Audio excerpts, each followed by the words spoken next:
Hello students, कैसे आप लोग। एग्ज़ाम आ रहे हैं और सभी बच्चे पूछ रहे हैं कि सर हमें क्या करना चाहिए। भाई पढ़ना चाहिए, लिख लिख के याद कर सकते तो बहुत अच्छी बात है। कुछ स्ट्रक्चर्स होते हैं आपके माइंड में बैठ जाएंगे, बहुत अच्छी बात है। और सबसे ज़रूरी बात यह है कि आपको जो मोबाइल है उससे दूर रहना है। मोबाइल से दूर आप रह नहीं सकते, तो आपको बहुत ज़्यादा विल पावर स्ट्रॉन्ग करना पड़ेगा, तभी आप कुछ कर पाएंगे। क्योंकि इसको अपने ऊपर हावी नहीं होने देना है। कोई भी चीज़ अपने ऊपर हावी अगर आप होने दे रहे हैं तो इसका मतलब ये है कि आपकी पर्सनैलिटी वीक है। आपको विल पावर एक बहुत ज़बरदस्त डिटर्मिनेशन के साथ में अगर आप कोई चीज़ सोचेंगे और उसको ये मान के चलिए कि मुझे करना ही है, तभी कुछ हो पाएगा। अब एग्ज़ाम का टाइम है, 9th क्लास के बच्चे, 10th क्लास के बच्चे, 11th क्लास के बच्चे, 12th क्लास के बच्चे ये पूछ रहे हैं कि सर हम कैसे याद करें। अरे भाई, लंबे लंबे आंसर्स को तो आप लिख के याद नहीं कर पाएंगे, तो आपको थोड़े थोड़े स्ट्रक्चर्स उसके याद करने पड़ेंगे।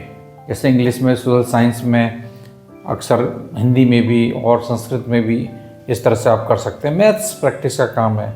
अब बच्चे ये कह रहे हैं कि साहब हम मतलब बहुत सारी चीज़ जो हमने याद की थी वो हम भूल रहे हैं।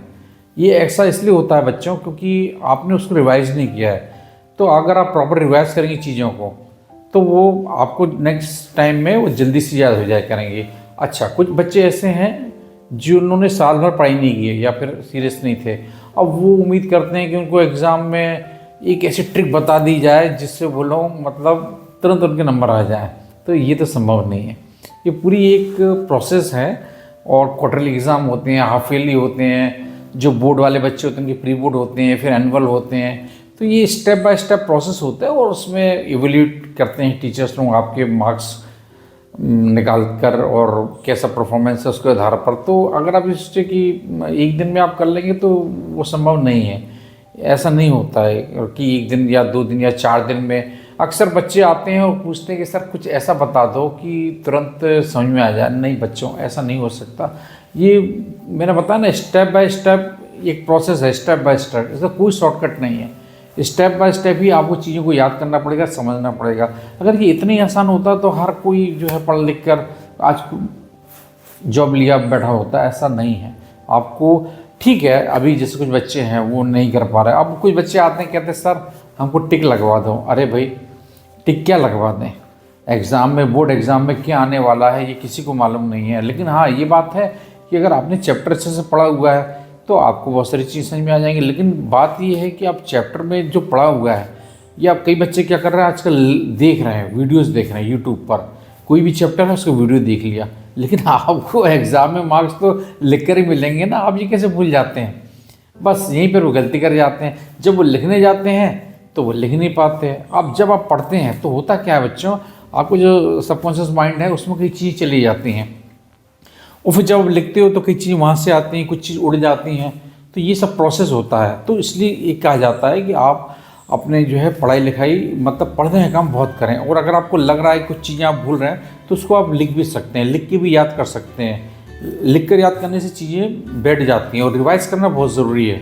तो सबकॉन्शियस माइंड हमारा जब भी एक्टिव होगा जब आप उसको वर्क करेंगे। आप सबकॉन्शियस माइंड आपका, अगर आप घूमते रहेंगे, रील्स देखेंगे, तो फिर वो कहाँ से उसमें वो चीज़ें, उसमें तो वही चीज़ आएंगी जो फालतू चीज़ें हैं, जो एग्ज़ाम से रिलेटेड नहीं है। इसलिए कहते हैं मेहनत बेकार नहीं जाती। अगर आप लग के पढ़ रहे हैं, पूरी साल मेहनत की है और आप मेमोरी भी आपकी ठीक ठाक है, तो आप उसको नंबर ला सकते हैं। अब दूसरी बात, बच्चे कहते हैं हमको याद नहीं होता।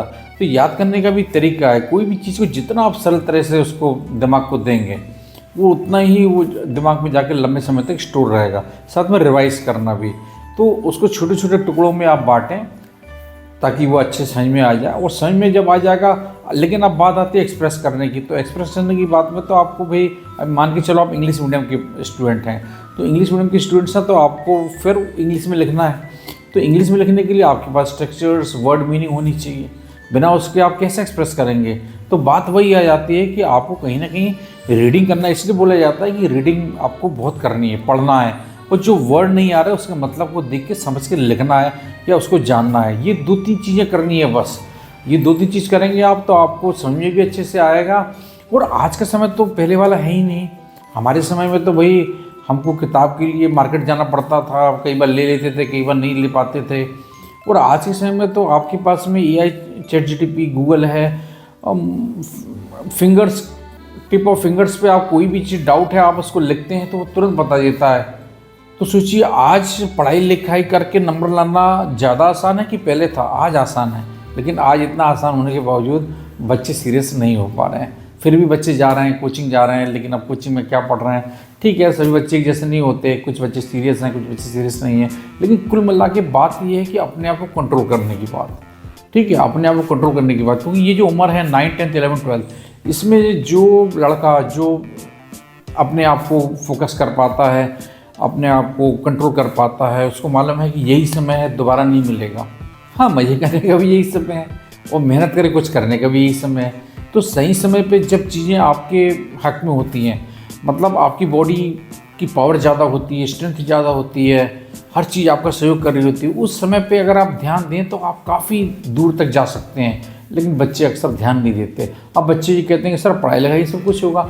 अरे भाई 10, 12 तो कर ही लो ना, उसके बाद में जो आपकी हॉबीज़ हैं या जिस फील्ड में आप जाना चाहते हो तब देखना। और आज के समय में भारत में तो बहुत सारे अवसर हैं, किसी भी फील्ड में आप जाके बना सकते हो अपना कैरियर, ऐसी बात नहीं है। लेकिन 10, 12 तो कर लो भाई मेरे, यहीं पर ही अगर आप गोता खा जाओगे, यहीं पर डुबकी लगा जाओगे और निकलोगे नहीं बाहर, तो फिर कैसे काम होगा? ठीक है बच्चों, एग्ज़ाम आ रहे हैं, सभी को best of luck. 10th, 12th CBSE के पेपर भी इसी महीने स्टार्ट होंगे, शायद 19-20 से MP बोर्ड के भी पेपर स्टार्ट होंगे, शायद 10 तारीख से हैं उनके, फरवरी से। फिर MP बोर्ड के 10th के भी ऐसे ही 15 से पहले स्टार्ट हो जाएंगे। तो कुल मिला के पेपर का समय आ रहा है, थोड़ा अपने आप को जो डिस्ट्रैक्शन, जो चीज़ें डिस्ट्रैक्ट कर रही हैं उनसे आप दूरी बना के चलो, थोड़ा टाइम टेबल बनाओ। मेमोरी अगर आपको ऐसा लग रहा है कि कम हो रही है तो मेडिटेशन करो, बादाम वगैरह भिगो के रख दो, सुबह उठ के खाओ। और मैं क्या कर सकता हूँ, अच्छी हेल्थ है, आपका एक्सरसाइज अच्छी है, खान पीन अच्छा है, नशा वशा से दूर रहें आप और एक्सरसाइज करें, और अच्छा है, थोड़ा हल्का म्यूजिक सुने, तो देखिए आपकी बॉडी भी आपको सपोर्ट करती है। मैं नहीं समझता, बॉडी आपको सपोर्ट करती है जब आप बॉडी बिल्कुल एक डायरेक्शन होकर अगर आप कोई काम करेंगे तब उसके रिजल्ट्स मिलेंगे। पता लगा आप पढ़ रहे हैं और आपका ध्यान नहीं है, फोकस्ड माइंड होना पड़ेगा, कंसंट्रेशन आना पड़ेगा, तभी उसके रिजल्ट्स आपको मिलेंगे। अन्यथा हाफ हार्टेडली कुछ ट्राई करोगे या फिर आप केवल दिखाने के लिए करोगे तो उसका रिजल्ट कभी कुछ नहीं मिलेगा।